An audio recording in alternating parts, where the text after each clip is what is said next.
মেক্সিকোর ওয়াদালাহারা এলাকার একটি গোপন সমাধিস্থলে 50টিরও বেশি মানব দেহাবশেষ, 19টি হাড়ের টুকরো ও 2টি কঙ্কাল উদ্ধার করা হচ্ছে।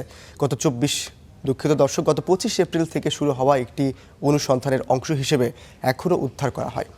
গোপন সমাধির ক্ষেত্রে মানুষকে দাহ করার প্রমাণ মিলেছে। অনুসন্ধানকারীরা বলছেন, মৃতদেহগুলো সেখানে দাহ করা হয়নি, বরং অন্য কোথাও পোড়ানোর পর ছাই ও দেহাংশ সেখানে ফেলা হয়েছে। এর পেছনে সংঘবদ্ধ অপরাধ চক্রের হাত আছে বলে মনে করা হচ্ছে। অনুসন্ধানকারী দলটি তাদের এই অভিযানে নিখোঁজ থাকা ব্যক্তিদের পরিবারগুলোর সদস্যদেরও যোগ দেওয়ার আহ্বান জানাচ্ছে। গণমাধ্যমের প্রতি আহ্বান জানিয়ে তারা বলেন, 2026 সালের ফিফা বিশ্বকাপ উন্মাদনায় বর্বর এই ঘটনা যাতে চাপা পড়ে না যায়। চলতি মাসের শুরুতে একটি মানবাধিকার কমিশনের রিপোর্টে বলা হয়েছে, মেক্সিকোতে নিখোঁজের হওয়ার বেশিরভাগ ঘটনায় জন্য সংঘবদ্ধ অপরাধ চক্র দায়ী হলেও রাষ্ট্রীয় কর্মকর্তাদের দ্বারা গুমের ঘটনাও আছে।